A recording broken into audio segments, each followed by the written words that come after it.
Асқан ақыл парасатымен қол астындағы қалың елді аузына қаратып сүттей ұйытып отырған Алашабір ханның бет-әлпетіндегі қара дақтарына қарап, жұрт осылай атап кеткен. Ордасы таң азаннан бері абыр-сабыр күйде. Қалың қақ төрінде орналасқан еңселі хан сарайының сырты қандай айбатты көрінсе, іші де сондай айбарлы. Сырттай қараған адамға бүгін ерекше сұсты қалып танытқандай.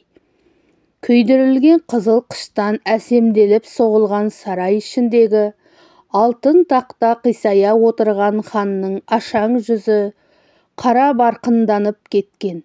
Өңі сынық, шеке тамырлары білеуленіп, қас-қабағы жиырыла түскен, әлсін-әлсін дүрдек еріндері дірілдеп шиырылған жіңішке қара мұрты жыбыр-жыбыр етеді.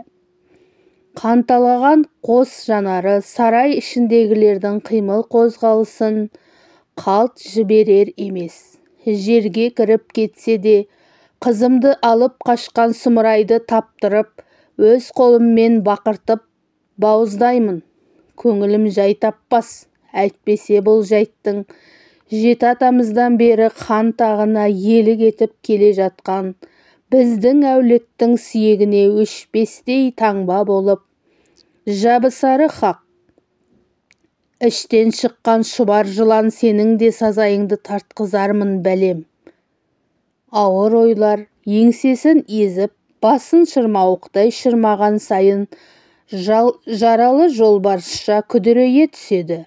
Ойы он сақта тағатсыздана елегізіп отырған ханның көз алдында еркетотай қызының еркелей тіл қатқан сүйкімді келбеті елестеп, тола бойы тітіркеніп кетті. Тірі ме екен өзі? Әй, бірақ бұлай достың күйінінше дұшпанның табасына қалдырып, абырой беделімізді айрандай төккенше жер басып жүрмегені жақсы еді. Жоқ, алжасқан басым не ойлап кетті өзі? Ол ойнақшыған отты жанарымен жағалай жайғасқан бек сұлтандарға ызғар шаша қарады. Сырттай мүләйімси қалғандарың мен іштеріңнен сақ-сақ күліп сықсиып отырсыңдар-ау, білем.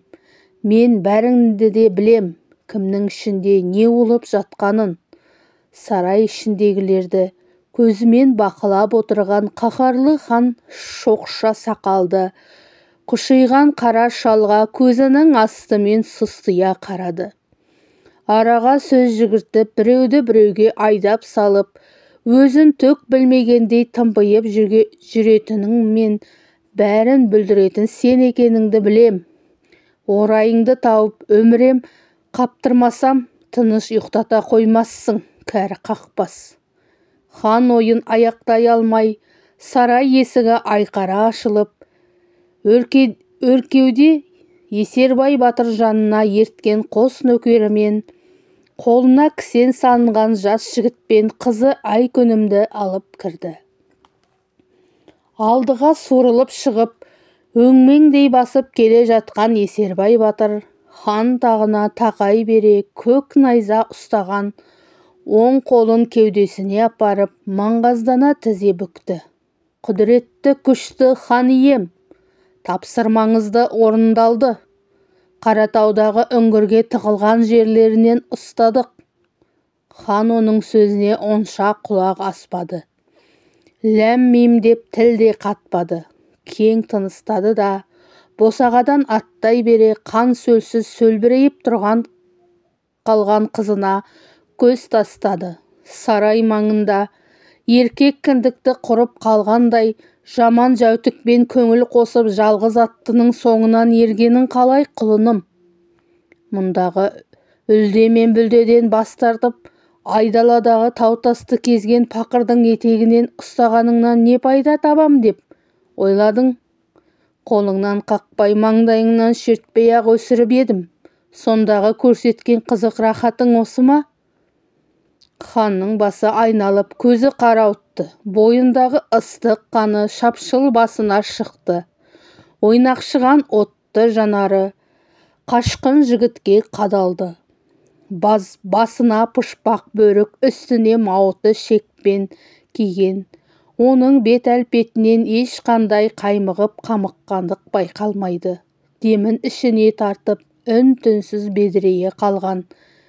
Безірейе қалуын қарашы, жаман неменің. Иманыңды үйре бер, сілімтік. Текеше бақыртып өз қолыммен бауыздамасам, томағасын сыпырып тастаған қырандай қомдана түсіп, орнына ширақ көтерілген ызалы хан беліндегі болат қанжарды қынынан суырып алды.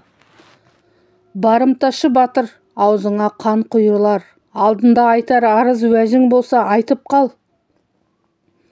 Өкініш өзегін өртеп, өз ернін өз тістелеп тұрған жас жігіт тосырқаған жоқ. Қашып кетпейтініме көңілім сенбесе де, көзің жететін шығар, алдымен қолымды босат. Ғашық жүрегімді жегідей жеген, арман мұңымды домбырам айтып берсін, деді мұңлы жанарын тіке қадап. Мырс етіп, миығынан күлген хан есік аузында кірпік қақпай қасқайып тұрған жасауылға қарай иек қақты. Шешіңдер қолын, арманда кетпесін. Хан әмірі екі етілмеді. Бұғаудан қолы босаған жігіт арқасына асынған өкілі домбырасын алып құлақ күйін келтірді де қағып жіберді.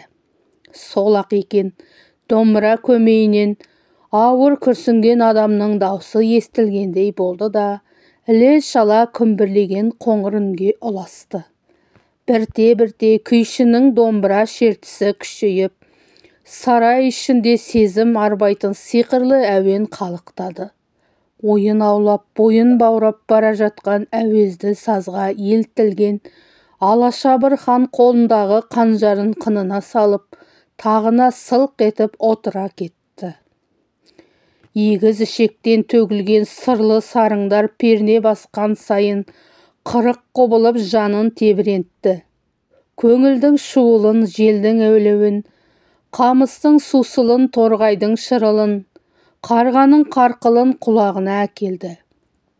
Көз алдында қанаттарын сабалаған қос аққудың көл бетінде қалықтай жүзгені, көк жүзіне саңқылдай ұшқаны елестеді.